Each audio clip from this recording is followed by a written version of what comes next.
Hey, folks, welcome to the Accessible Pursuits podcast. I'm Greg Trainer along with my co host, Mike Hudson. And we're in for a real treat today. We got our buddy Roy Davis from Alabama with us. But first, I want to check in with Mike. What's going on down in South Carolina? Oh man, we're doing good. This morning's been a little hectic, but we getting things straight. It just seemed like you're always playing catch up, man. Oh, definitely. Roy, what's going on in Alabama, man? Oh, just trying to avoid storms and rain. And, actually, at this moment, I'm in Georgia getting ready, because this is where we have the car show at. So I've been on working on it, but it's the same thing in Georgia. We've had storms last couple of nights and tons of rain. Just trying to get caught up. Everything, like I said, we're trying to get ready to hopefully maybe dry out and plant some stuff, get ready for the upcoming season. So, Man, I agree with you on the storms and planting and everything. We've got about 6 inches high of grass this week. It's been storming 3 out of 4 days, and I'm hoping to get the grass cut for Memorial Day weekend. We've got an event coming up at the cemetery that we like to attend, and our property borders it. And heck, we got 6 inches of grass. I don't want people pulling up for the memorial service having to drive by that. So I'm hoping to get the grass cut tomorrow. yeah, hopefully it works out. So. Well, Roy, if you don't mind, would you kind of introduce yourself a little bit to the people that don't know you and tell us a little bit about your disability and how you came to be in a chair? Yeah, sure. Like I said, I'm Roy Davis, and at age 2, I was in a car accident in Florida and stuff, which paralyzed me from the waist down. We had a fire truck run a red light and hit us. My dad and my uncle and grandpa was in the truck with us and stuff, and unfortunately, my grandfather lost his life. But it paralyzed me from the waist down, and here I am, almost 47. So that's been a few years ago, back in 1981. But I've hopefully made the best of it and stuff, and been a professor at Alabama and avid hunter and fisherman and car show person. Built, have a hot rod and stuff. So we've I've hopefully made the best of it, and try to do what I can to promote the help other people with disabilities, and you know get along with their disability when they've had one and stuff. So I wouldn't use the term I hope, man. Roy, most of us are just trying to keep up with half of what you do. And that's the kicker is you've never let anything stop you. And I'm sure that's part of or what do you think that's a part of? I would say that determination that you have at a young age you get injured and here you go, you don't know any different. You just pick up and keep on pushing. yeah, that's what I tell people. You always have a choice when, especially when you're injured like that. You've got a choice, either living your life, deciding to do something with it, or sit at home and feel sorry for yourself and let life pass you by. And I said, I was not going to allow that to happen. I was going to do anything I wanted to do. I was going to find a way to make it happen. And hopefully, help other people, learn to live life. That's in our situations. You know. Roy, you kind of hit the nail on the head there with helping other people. And, if you don't mind, talk a little bit about being a professor at Alabama and maybe like mentoring people and some of the people that you've met and been able to, set an example for or get them on the path and encourage them to live their best life. I'm sure you've interacted with a lot of people over the years.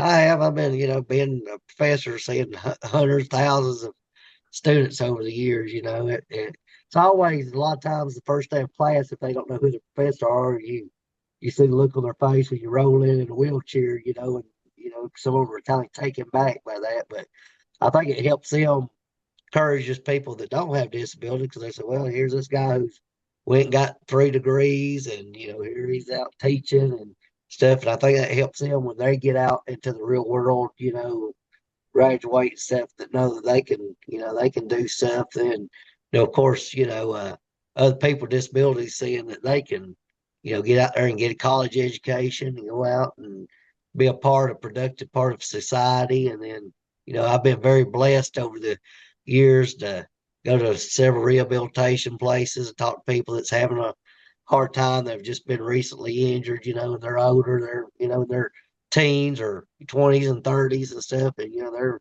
having a hard time adjusting and showing them how, you can get out. Matter of fact, I've been dealing with that a lot the last couple of months. As I had a good friend of mine's son who got injured back in October, and an 18-wheeler hit him, and he's had a really hard time. He's in his 30s to adjust, and even he called me a while back, said, "I'm giving up on trying to drive. I just can't figure these." And I was like, "No, no, no. Let me come over there, and, show you how I get in and out of my car, and how to just to driving with the hand controls and stuff like that." So, I think it's been a big part of me being able to get out, show people that, hey, you can still do it whether you have a disability or not. That, if you want to do something, you can, you can still get there and do it. You just got to have the determination to drive and willpower to do it. That's one of the biggest things right there, Roy, is we can't do anything to change our injuries. The injuries are there. All we can do is try to change our mindset and try to find positivity in the negative. And that's commendable over and over again. Here you are, you're just constantly giving back. And that's what advocacy is supposed to be about. It's not about asking for a handout. Again, it's just a hand up. And we're just trying to show people that life goes on. We're not reinventing the wheel, man. We just part of that being a wheelchair. And so, what would you think, or during your time at Alabama, do you think that when you'd have that many able-bodied students walk in and they were just kind of flabbergasted, here's my instructor in a chair, do you see a change in their behavior? As in, that just changed the whole trajectory of the coursework for that semester. Yeah, you can see, like I said, that, hey, there's this guy coming in, and, like I said, a lot of them, especially for a few years, no clue I was in a wheelchair, and, here they come in and look and say, well, there's this guy that's, done something with his life. And, I think it seems to me, makes them work harder. They're thinking, if this guy's out here teaching us and stuff, I don't want to kind of let him down, because, Yeah. he don't have no excuse to be, he's not making any excuses for his life. So I think I could kind of see a difference in my students that, they would want to seem to work harder, because they're like, well, I feel like I'm lazy if I don't try to get an A in this class, because this guy's went and done all this stuff, and I don't want to let him down, and stuff. And I always try to, first day of class, I always use the joke that we would start teaching, and I would kind of pause uh, in between, all of a sudden say, I'm gonna have to dismiss class early. And they're kind of looking at me, and I was like, well, I can't feel my legs. And so, you'd have some laugh and some look at you horrified, and, but I wanted to, kind of break the ice is what I always try to do the first day of class. I'm, hey, we'll have a good time, and, don't be awkward about it. There's any questions you want to ask, but, don't let it be awkward that, here I am in a wheelchair. We're gonna have a good time with it. So Humor goes a long way to breaking the ice and allows people to ask questions that maybe they were embarrassed to ask, or felt that they would maybe even embarrass you. But as people with disabilities, I'm pretty open. If people got a question, I'm happy to answer it, because people naturally are curious, and to break the ice and say, hey, it's okay to laugh at myself or the situation. Humor goes a long way. Oh yeah, like I said, that kind of takes the stigma out of, hey, being worried about hanging around with somebody with a disability. It makes them feel a lot more comfortable if you kind of crack some jokes about yourself or about your disability. That kind of gets them over the awkwardness of, being around somebody with a disability. And then, like I said, that opens up them and you both to, like I said, being free range about asking questions and, understanding what goes on in somebody's life when, with a disability, and stuff. So That's one of the things about it that people don't really understand is when we're doing advocacy and we're trying to reach out and show society that life goes on, it's about opening up that psychologically safe environment where you've got open communication and trust and relationship and that team building and spending time where they get to know each other and you get to know them, and that way that those questions can be asked. That's what I've always enjoyed about working with kids or being around kids, because kids are inquisitive. They're gonna ask you some tough stuff, or they're gonna cut up, and that's what I like. And a lot of grown-ups will kind of shun away or shelter from it. But I like the advocacy part of it. And like Greg said, I like that humor, anything to kind of break the ice, just to get those hard questions out there. And so anyway, I appreciate everything that you do that way, Roy, and the way that you just, lighten up the mood and keep on pushing, man. Thank you, thank you. Like I said, that's what I told somebody the other day. One of the things I'm most proud of is like my nieces and younger cousins and Mhm. friends' kids that they've been around me now most of their life, and I think it helps other people with disability because they're like, hey, I've got a uncle or I've got a cousin or something that I've been around and I've seen that he's pretty much like anybody else, and I think that helps when they're around other people with disabilities, that it keeps the awkwardness and what makes them more willing to help them, and stuff, because they've had an uncle or a cousin or a friend that's uh, they've grown up around, that's been disabled, and that really helps. I think helps them with other people. Roy, you had mentioned that your friend asked you about driving, and Mike and I know you have a passion for classic cars, and you're definitely the right guy to ask about driving. You want to talk a little bit about your passion for cars and maybe how do you adapt at your vehicle? And I'm going to put up a picture in the podcast of your car, and I don't think people are prepared for the beauty that you have in your garage. But yeah, I have a 1934 Chevy Coupe that my dad and I, with a few friends, I actually built from the ground up. I bought the body and chassis, and we done everything but the painting and the interior work. But every brake line, the engine, and everything.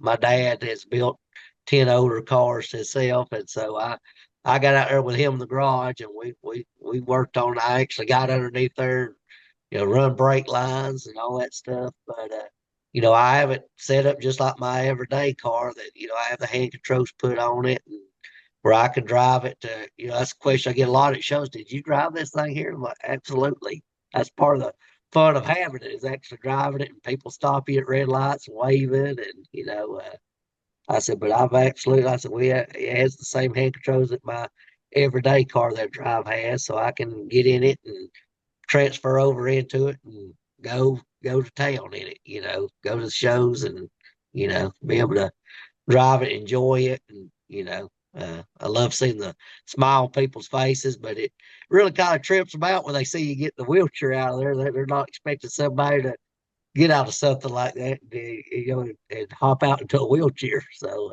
that I kind of enjoy the look on people's faces with that, Yeah. Yeah. So, That was one of the things I was just getting ready to say, Roy. That's what I always like, is the kind of that shock and awe factor when somebody goes, "Holy smoke! Did that wheelchair just pop out of that classic car?" I've had that happen in my truck. They don't expect it, and the next thing you know, it's a great shock value. And my thing is, how do you keep your hiney in the seat on that classic? Everyone I've ever been in, been that bench seat, kind of with that vinyl interior, man, and that, even with the hey, best seatbelt on, it's a slip and dip kind of ride. I make sure I don't armor all the driver's seat Yeah. till I get to a car show, because yeah, you'll about slide out of that thing, especially when you hammer down on the gas pedal. It'll make noise, But I have a good seatbelt on that thing. But I tell people, I said my favorite thing is when I'm at a car show and I'll actually be sitting behind it and people are walking around looking at it, and you'll hear people, what is that? That that lever there and stuff, and they don't realize those are hand controls, until they walk around to the back of the car, they see me sitting in a wheelchair, then they finally figure it out. So, but then that's a great conversation piece, is, hey, how do you get in this car and stuff like that, so. Well, I imagine you get a lot of people that want to maybe try it out, that roll up and say, "Hey, can I sit in it?" Do you ever let people transfer over that are in manual chairs, or you ever let Yeah, somebody kind of do that at a show and encourage them? Yeah, I do. And then I've had, I let them, hey, you want to try it out, and stuff, get in there and give it a gander, see how you can, how you can do with it, or then I have several people, well, I've always thought about building me or buying me a classic car, but I didn't think I'd be able to do that in a wheelchair. I'm like, oh yeah, you just got to make sure like even your everyday car is something that you can get in and out of, and stuff, but, uh, I get in it and go to the car shows and transfer in and out just like I do my everyday car, so Wow. Right. And that's the thing I like, man, is you're opening up a whole new, well, not new. I mean, you're opening up another avenue of advocacy that a lot of people thought that they had lost. And here you are not only at the show, but here you are bringing in a gym that they can see, and then you're allowing them to see how you get in it and go along with it. I love it.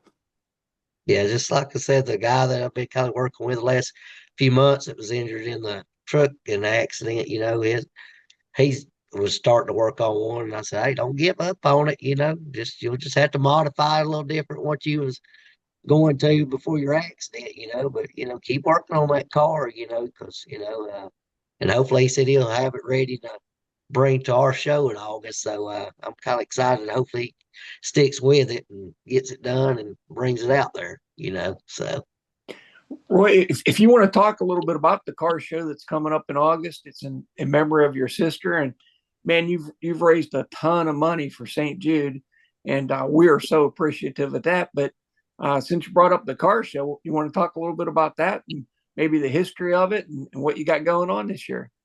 sure, we're getting ready to on August 16th to 20th year of a car show in memory of my sister Rebekah, who passed away at age 10 in 1991 of leukemia and stuff. And like I said, she's been gone, be 34 years this August. She passed away on August 19th, which is actually my 13th birthday, too, was when she passed away. And so about 20 years ago, my cousin and I, we're all, like I said, my dad has a bunch of classic cars, and I had my car, and he had a motorcycle that he showed in shows. And just kind of a brain trust between me and him decided that we wanted to do something to honor her. And the car show thing just come natural because we all go to car shows, and I have several uncles and cousins that have classic cars and trucks and motorcycles. So it was kind of something natural that we thought we could do. And he said, "What do you think?" And I said, "Yeah, let's do it." And started out the first year a little over 50 cars, which I was shocked we even had that many the first year. And now the last couple of years we've had around 700 cars, trucks, and motorcycles. And we've raised now in 19 years, we've raised almost a $500,000 for St. Jude. Last year we raised $60,000 in 1 year for St. Jude. So it's grown every year. It gets getting bigger and bigger, and so much so that I was wondering if we was going to have a 20th one because I couldn't find a place big enough to have it. We keep outgrowing every place we've had it, but we're so blessed that the city of Ringo, Georgia, we have it in Georgia, that they approached me about having it, and they're shutting down city streets and everything to make sure we have plenty of room this year. So it's Wow. gonna be a good time. Looks like it's we're getting ready to make some shirts and trophies, and we're working on getting door prizes and all that stuff. But it's always it's a big thing every year now, getting and growing and growing. So we're very blessed for that. So Wow, what a beautiful way to remember your sister and be able to pay it forward, man. Paying back into St. Jude and being able to help so many others. And the way that St. Jude, they want to make sure it's free for all the participants. And the way that you took your passions, harbored those with the loss of a loved one, man, and just poured it forward, man. That's the way it's supposed to be. We're supposed to be our brother's keeper and take care of other folks. And you're making this happen in real time. And that's just, it's awesome to see. And to go from 50 to 700, man, that is just astronomical. yeah, it's especially last 4 or 5 years, it's just really jumped up there. Like I said, every year we're having a problem. It's a good problem to have, but every year it's like, Yeah. okay, last year we had it at my old high school that I went to, and it's a pretty big high school, but we outgrew it, and stuff. So it's like, okay, now we got to find a bigger place. So luckily, I think we've hopefully found a permanent home with the city. They're going, like I said, let's have it in the downtown there, the high school there. And like I said, but that's a good problem to have. But the community has really stepped behind us around here, and it grows. And we're getting people from, I mean, we're going to have a car this year from Florida and, North Carolina and, of course, Alabama and Georgia and Tennessee, these states bordering. So it's really branching out, to where we're growing it. And I just love seeing the look on St. Jude's face every year when I present them with that big check and everything. And they're just so excited, knowing it's going to help several families and several kids is the big thing that hopefully eventually maybe we're not having no memorial uh, stuff. Yeah. It's hopefully they're gonna find a cure for this or treatments that, hopefully no parents will lose any children, no brothers or sisters will lose their siblings, is what I hope eventually it'll come to. So That's exactly right. The research is coming a long way, and people are surviving more and more each year. But it's searching for that cure so that other families don't have to go through this and don't have to experience the loss that you have, Roy. yeah, now the leukemia my sister had, is pretty about 70% curable, now and stuff. And that's because of all the money that is raised for research and, Right. finding out, bone marrow transplants and drugs and stuff that will, help cure that. So, every year whether it's, cancer or, spinal cord injuries or whatever, every year that's advancing and, stuff like this, it's what does it, put the money into research. Right. And that only happens because of guys like you, man, with such big hearts and such willing hands, willing to get out there and continue to push forward. But I know that the car show's coming up. Is if somebody wanted to get involved or somebody had a car and they wanted to come, where would they find more information on how to get in touch with you? Well, I have a Facebook event page that we have up there, and that. Well, I'll make sure we share a link to it. That you can go on there and keep up with it and find out if you want to come or donate. And St. Jude actually has a link on their St. Jude website that goes.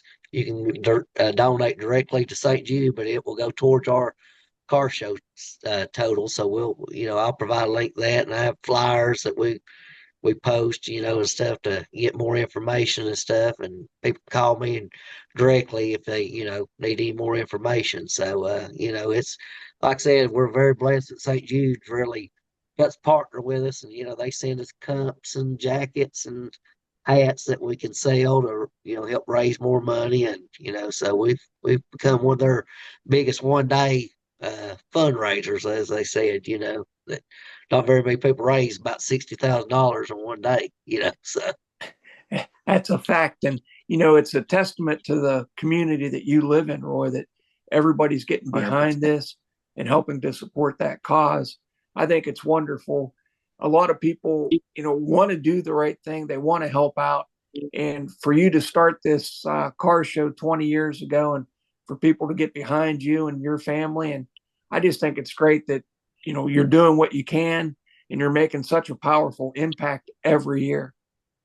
I appreciate it. Like I said, that it's a lot of work, but I love it, especially when you get there the day of the show and cars start rolling in and spectators start coming in and looking at the cars and spending money, buying shirts and stuff. And it's just, it's a wonderful feeling when you get there. I'm worn out at the end of the day. It's always hot in August and stuff. And I'm about dead at the end of the day, but boy, when you start counting that money and looking at how many people, and it makes it all worth it.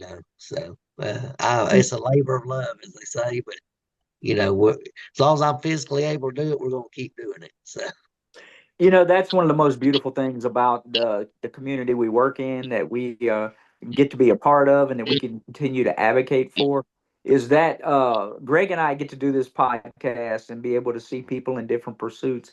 And they're just it's an awesome opportunity to be able to highlight gentlemen like you that Roy, don't let anything slow them down and stop them. That not only do they not do it in their own lives, they're continuing to prop up the community. They're continuing to honor Others like the loss of your sister, but they're doing it in such a positive light, and then they're giving back to so much, like St. Jude, and you're showing the community that not only is this chair not stopping you, but man, you're flourishing in it, and that you're going to continue to push forward each and every day, just giving back. And I thank you so much for again coming on this podcast today, but just giving us a few minutes to be able to help share, highlight all the stuff you got going on.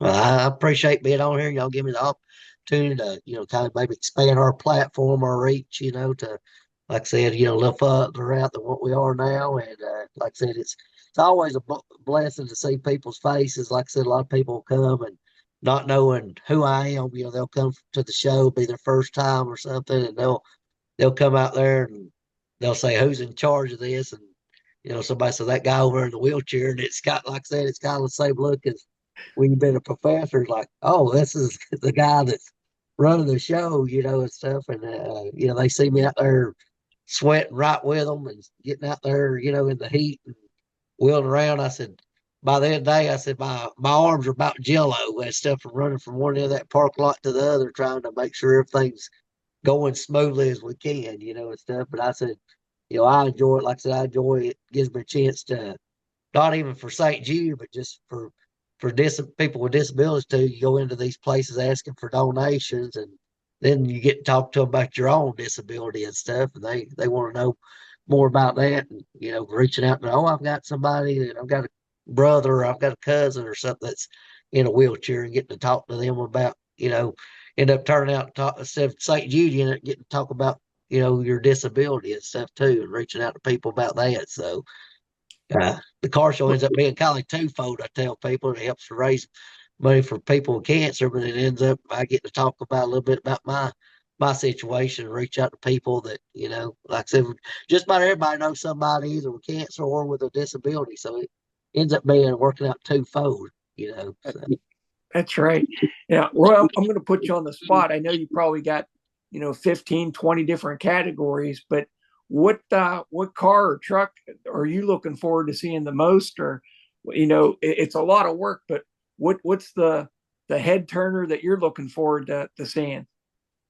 Oh, I don't know. Like I said, I'm just a classic car person. And of course, I tend to be around the 30s because that's what my car is. I like to all the old cars, but I'm kind of like we were talking about earlier. I love the Chevelles and the Camaros and Mustangs and stuff from the 60s and stuff, kind of the muscle car in the late 60s and early 70s. I really like those. But, I love seeing we have probably like last year, I think we had 150 motorcycles, and it's really neat to see, there's a lot of customization on those.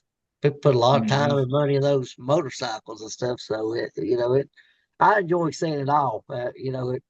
Uh, unfortunately, a lot of times I'm so busy, I don't get to take a look till about the end of the day before I finally get to kind of go around and look at the vehicles and stuff once the things kind of settle down. Because we'll sometimes have 100 cars coming in at one time, trying to get there Oh, early in the morning. So for first 4 or 5 hours, I don't get to do much looking. I finally get towards the end of the day, get around, and I have a golf cart company that donates a golf cart, and they'll say, "Hey, that's just for you to get on and stuff." And I'll get on there and finally get towards the end of the day, get to kind of look and see what's all there. And I try to shake hands and tell everybody thank you for coming personally, at the end of the day that's brought their vehicles. But yes, yeah, sir. I like them all. But trucks, cars, it don't matter. I'm a classic car guy, but we have a lot of brand new, 2024 cars that come out there, and seeing some of the new stuff too is nice though too. So Well, that's one of the things about being around those kind of events and just being around the community. It is therapeutic. Everybody's got a different bag, if you will. Everybody's mm, coming in with different issues, but when we get together and then you see all the groups that are together just to see the classic cars or the new cars or the modifications, or how did you build this one component, or how did you get the hand controls to go on that? It shows you really how small we all are, and how much we do have in common, and how much just getting out of your head for a little bit and getting out of your home really changes your trajectory of life. And we've got to find new ways to stop focusing on the negative so much, and just, the injury, again, we can't do anything about it. But the injury, can be a life-changing opportunity if we take it for that. But so I know Greg was putting you on the spot for which kind of classics you go for. So are you a Ford, Chevy, or what's your lean to when it comes down I to am a it? Chevy guy. I am a Chevy I guy. figured.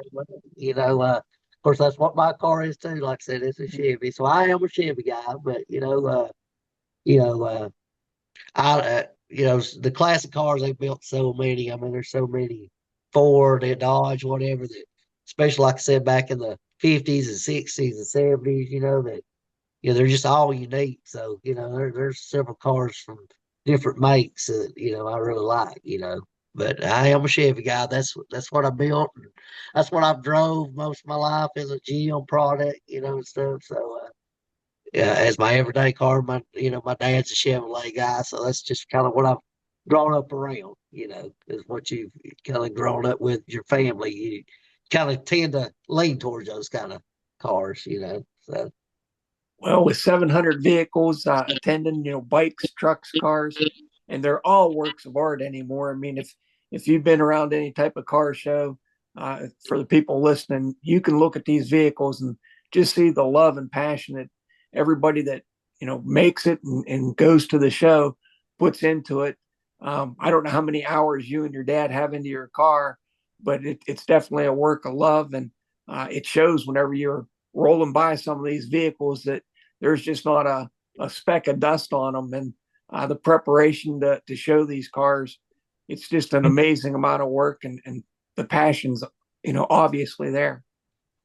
Oh yeah, like I said, that's the best thing about going to car show is talking to people. People love for you to ask about their car and what they did to it and stuff. And you see people's faces light up just like me. I love people when they come up and ask about the hand controls and how I built it. Did I build it or did I just buy it like that? And stuff. So in the car community, it's a close knit people, and they support each other. Like I said, most people they'll tell me, hey, I don't go to maybe one or two shows a year. And yours is one of them because it's it goes to a worthy cause, and stuff. Right. And so they'll put their time and money. I've had people tell me, hey, I save up money through the summer, get ready because I know I'm gonna spend some money out there buying shirts or buying food or being on the silent auction, and stuff. So I put money back when it comes to get ready for your show, and that's a great honor to know that people take the time. Like I said, it's hot and stuff during August, but they'll stay out with us from it's from 8 to 3, and they'll stay out with us all day because they know the money's going to a worthy cause and stuff. So and they want to help me out. They know I put a lot of time and effort into it, so that they want to come out there and support me, and that's a big thing too. So that you have So enough Roy, I people. got a question. I was going to say, I got a question for you. So, other than your own personal classic, over the years, what's been your favorite car to work on? Is it something you worked on with your dad, or what's been your other than your others? What's the other car that you enjoy the most? My dad has built. I was telling Greg earlier that he's built. He likes the 30s models too, but he likes the sedans, the bigger cars. Not the coupes Gotcha. like mine. So I've helped him. He's built 10 of the 38, 39 Chevy and Fords. He's built sedans and stuff. And he did have one 69 Chevelle was actually the first car he had when he turned 50 and stuff. Got his Nice. first one. And so, I've enjoyed working with him because there's a lot of modifications that, we bring them up kind of to the modern era, put a modern engine and of course air conditioning and stuff like that. So there's a lot of modification you have to do to get those retrofit those 30s cars to kind of more of a modern thing. So I enjoy working on with him. It's good to spend a lot of time, memories with him. Getting out there and getting greasy and stuff. Working with him. So uh, I've been very blessed that my dad kind of growing up didn't treat me, no different. So he put me on a creeper crawler, push me underneath that car and say, okay, it's your car, get there and work on it, So, Yes, sir. a lot of good memories working on those with him. So, Well, Roy, we sure appreciate you coming on the podcast today and talking with us. You're always so generous with your time. And man, we love talking with you, and we love what you're doing as far as helping, St. Jude out and trying to advocate for people with disabilities. Do you guys have anything else to add to wrap up today's podcast? I just want to thank y'all for letting me come on here again. I've enjoyed it. Always good to get to visit with y'all two guys and talk a little stuff, I'll make sure y'all get the links and anybody wants to donate to St. Jude is, I think most people's worth the cause, or reach out if they have any questions about, anything, disability wise or St. Jude wise. I'm always here to help and, answer any questions I can we need to all stick together and work together. So. Well, my thing is, Roy, I can't thank you enough, man. I always enjoy getting on these things and chatting with you. You're a wealth of knowledge, man, and you just got such a kind, giving spirit. It's just always uplifting, man. And just never stop being who you are. And like your dad did, don't never stop being able to teach other people that life goes on. If you can, like your friend, show him how to get in and out of the car, just continue doing that hands-on advocacy, throwing these guys on a creeper and saying, "Hey, you want it fixed? Get at it." Life doesn't stop, man, and we just can't stop because of our injuries. So just keep doing what you're doing, man. I enjoy spending this time together. I enjoy it too. Like I said, we're all in this crazy world together, and we need to just be a light and help each other out, so that we can all Amen. get through it and be successful. Amen.